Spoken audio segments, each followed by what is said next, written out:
A diretora vai atacá-la não pra proteger a cidade, tá? Vai atacá-la pra proteger o sistema. Sim, exatamente. Tá? Correndo o risco de acabar com metade da cidade. Exatamente. E esse é o ponto, assim, que eu achei mais bonito, né? Do filme. Olá, meu nome é Raquel. Eu sou a Emira. Nós somos psicólogas clínicas. E hoje a gente vai analisar mais um indicado ao Oscar. E é claro que é uma animação, porque a gente ama.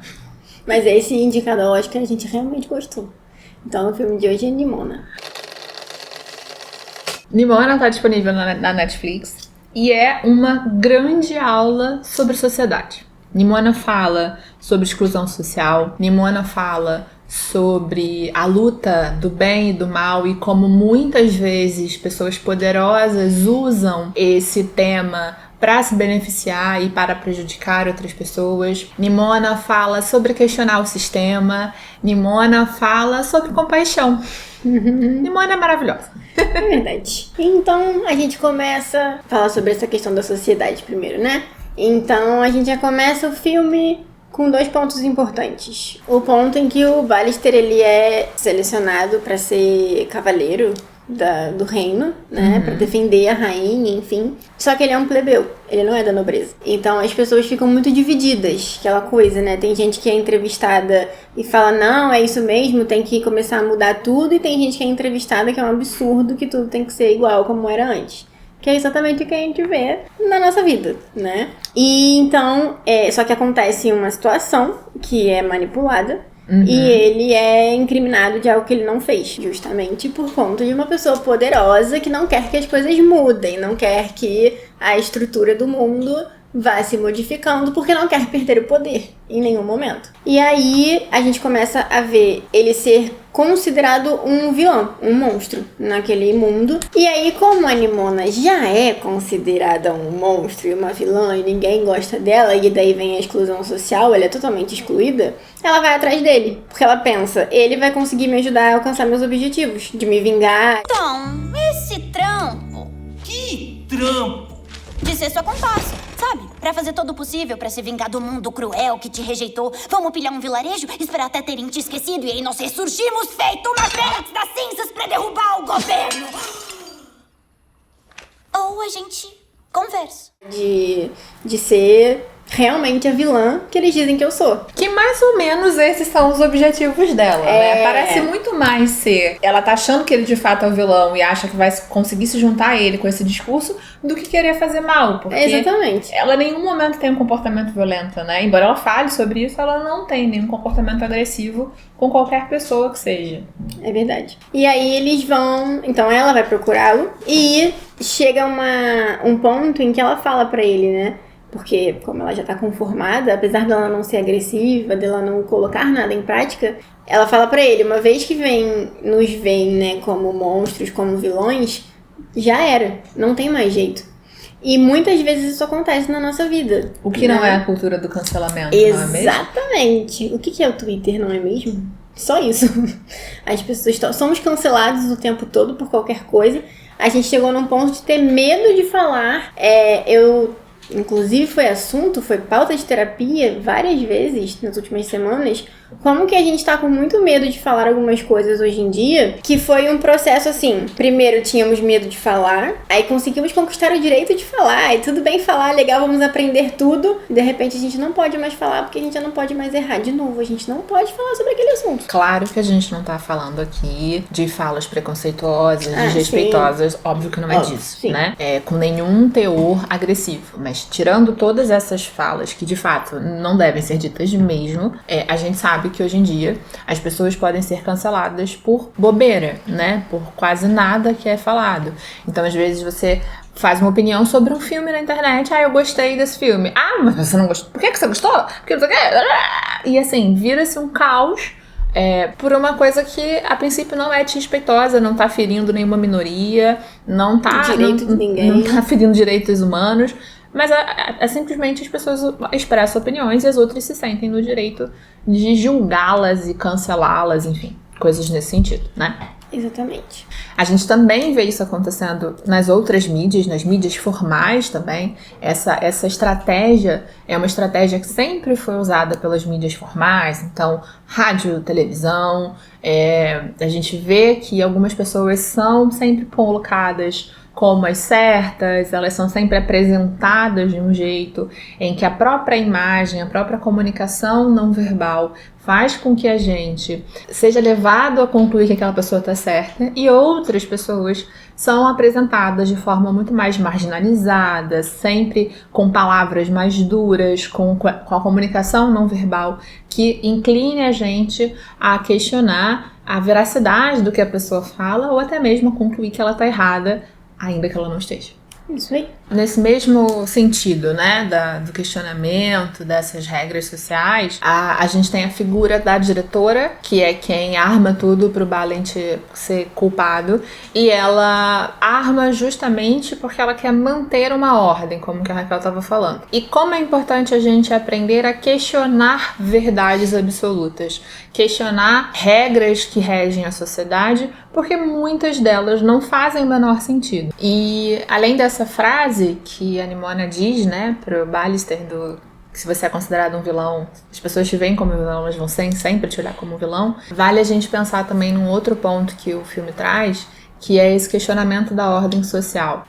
Todo o problema com Ballister acontece porque ele é plebeu e a diretora não quer que ele seja, porque supostamente existe uma lenda em que toda aquela sociedade está estruturada de que fora dos muros existem monstros e que uma menina, uma mulher, no passado havia lutado contra esses monstros e protegido aquele grupo social, né? Que depois se tornou aquela sociedade maior. E aí quando a gente vai ver, na verdade, a história, ela zero é desse jeito, né? A Nimona, ela brincava com uma menina que depois vira essa tal guerreira, que a gente esqueceu o nome, e em nenhum momento a Nimona foi ameaça para essa guerreira. Então, quando a Nimona se transforma, que os adultos veem, né, ela se transformando em vários animais, os adultos se assustam. Aí a gente tem ali uma situação em que os adultos induzem a criança, a tal guerreira, a se afastar da Nimona, e ela de fato tenta agredir a Nimona, né? E aí todo o resto da lenda que surge é inventada, porque não tem uma luta cruel, a Nimona não ameaça ninguém, pelo contrário, ela só queria ser amiga daquela menininha. Mas mesmo assim, as pessoas continuam fazendo, séculos depois, atrocidades com outras pessoas, né? Sempre que se suspeita de que alguém é um monstro, alguma coisa nesse sentido, as pessoas perpetuam esse comportamento agressivo, apesar dessa ameaça nunca ter existido. E não apenas perpetuam um comportamento agressivo, como não conseguem expandir o reino. Porque todo mundo acredita que precisa estar dentro daquelas muralhas, né? E acha que do lado de fora é horrível e ninguém nunca vai pro lado de fora. E quantas vezes a gente pensa nisso ou a gente reproduz isso na nossa vida? Quantas histórias a gente ouve sobre tal grupo é assim, tais pessoas são assado, se você faz isso, né?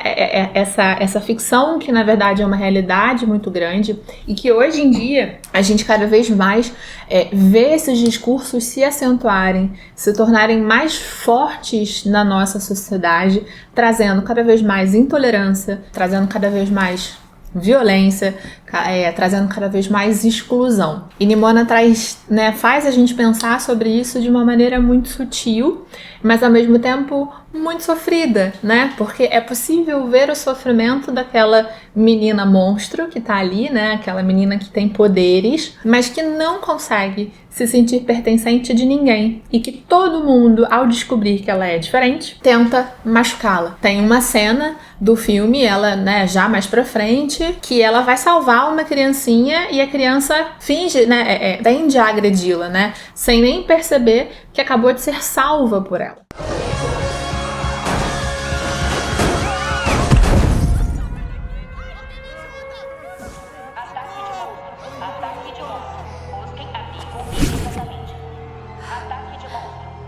Tá tudo bem. Monstro.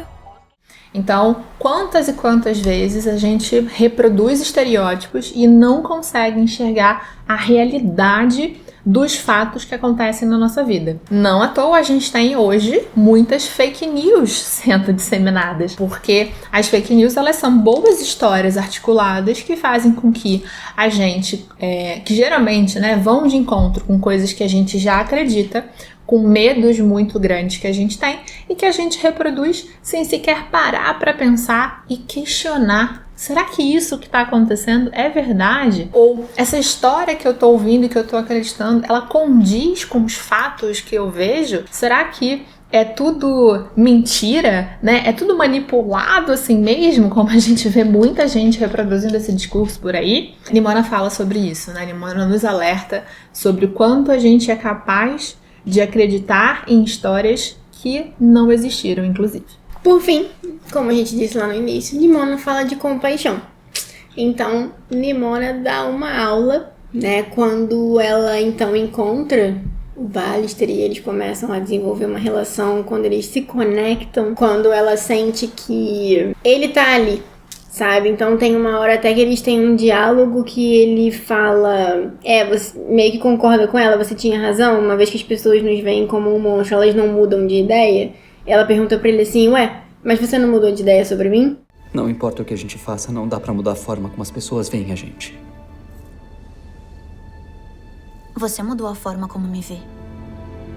Então, a gente também tá falando um pouco aí de segunda chance, né? E a compaixão, ela tem um pouco a ver com isso. Não a ideia de segunda chance em si, mas é aquilo do vamos olhar pra tudo, vamos contextualizar, vamos entender o que tá acontecendo, ao invés de só já fazer o que... Julgar, né? Exatamente. E partir pra conclusões precipitadas e então ter comportamentos que não vão ajudar em nada, né? Então a gente vê que ela se sente junto com ele, né? Ela começa a se sentir segura, ela começa a se sentir pertencente, ela se sente acolhida e assim ela consegue também começar a querer mostrar isso para outras pessoas, sabe? Ao longo do processo. Só que infelizmente ela esbarra justamente no julgamento ainda das pessoas. Até que ela encarna, já que todo mundo está dizendo que eu sou um monstro, então eu vou ser um monstro. Numa atitude de desespero, né? Você vê que ela tá sendo tão ameaçada que o próprio, né, que ela se vê abandonada pelo próprio Ballister, que era o cara que ela achou que tinha tido alguma conexão com ela, e aí ela, num desespero total, ela vira um monstro. Mas ela vira um monstro pra matar alguém? Não. Ela virou um monstro, na verdade, para tentar se defender, não é mesmo? Pra tentar dar um fim no sofrimento dela. Exatamente. Pra poder tentar escapar daquilo. Chega, não aguento mais, né? E aí, quando ela vai pra cidade pra tentar justamente ver se alguém consegue me destruir, né, logo, a diretora, nessa tentativa de não, isso não pode acontecer, a gente tem que ir e aí, fazendo um parênteses, a diretora vai atacá-la não pra proteger a cidade, tá? Vai atacá-la pra proteger o sistema. Sim, exatamente. Tá? Correndo o risco de acabar com metade da cidade. Exatamente. E esse é o ponto, assim, que eu achei mais bonito, né? Do filme. Então, quando o Ballister percebe, ele vai lá tentar impedir. E quando ela percebe, enquanto um monstro, ela não vai mais atacar a cidade. A cidade tá meio que atacando ela naquele momento ali, tá todo mundo com medo, tentando se defender dela. E ela vai na direção do ataque da diretora pra tentar defender a cidade. Eu vou absorver esse ataque pra que nada aconteça com a cidade. E aí a gente tem a cena mais bonita do filme. Lindíssima. Dela, não sei se é a mesma que a Raquel tá falando, mas pra mim a cena mais bonita é dela indo de encontro a um suporte que tem lá que vai perfurá-la, e aí o Ballister chega, vai muito rápido e vai e toca nela primeiro pra que ela não faça o que ela já tinha dito que ela ia fazer, que era fazer mal a si mesma, e ele não deixa. E nesse momento, então, ela lembra do amor que ele forneceu pra ela. Ela lembra e ela se sente amada. E aí ela muda a perspectiva dela. Ela não só consegue proteger a cidade, como ela também consegue ativar nela aquilo que ela já estava construindo com Ballister, né? Um cuidado consigo mesma. E felizmente, porque se trata de um filme e a gente tem um final feliz, a sociedade ali como um todo reconhece o valor de Nimona e ela passa a ser saudada pelas pessoas, incluída pelas pessoas, e os tais muros que representavam perigo, na verdade deixam de existir. O grupo ali se desenvolve cada vez mais sem aquelas lendas que até o momento existiam e faziam tão mal para as pessoas que estavam ali relacionadas, né? Especialmente a Nimona e o Ballister. Então, se vocês estão querendo ver um filme muito fofinho, muito legal, que você poderia começar a vê-lo assim, nossa, não espero nada desse filme, mas é um filme muito maravilhoso e que você vai assistir e vai se desligar do mundo. Mas que também pode fazer você pensar sobre o mundo, porque eu acho que é o ponto central dele, né? Assim, muito fofo, muito, muito gostosinho de ver. Mas pra mim o ponto central de Nimona é a gente conseguir pegar essa mensagem e colocar em prática na nossa vida. Sim. Parar de ficar acreditando em verdades que a gente não questiona, que a gente possa também olhar para as pessoas e entendê-las antes de julgá-las, que a gente possa ter comportamentos compassivos com o outro, né? Acolhendo o outro, entendendo as dificuldades do outro, e que a gente também identifique quem faz uso de poder para nos manipular, quem faz uso de poder, de linguagem de medo, para fazer com que as pessoas acreditem no seu discurso e façam agir sem pensar. E, mais uma vez, a gente reforça aqui a questão do... É muito importante estarmos junto de pessoas que nos fazem bem, que nos acolhem, que nos fazem sentir seguros e que a gente possa compartilhar a vida, porque a gente não foi feito para viver sozinho. Exatamente. Então, se você gostou do nosso vídeo, se você já assistiu o filme, acha que a gente pode falar sobre mais algum ponto, manda aqui pra gente. Se você não assistiu ainda, vai assistir. Curte, e depois conta aqui pra gente. Conta aqui pra gente. Até a próxima. Até.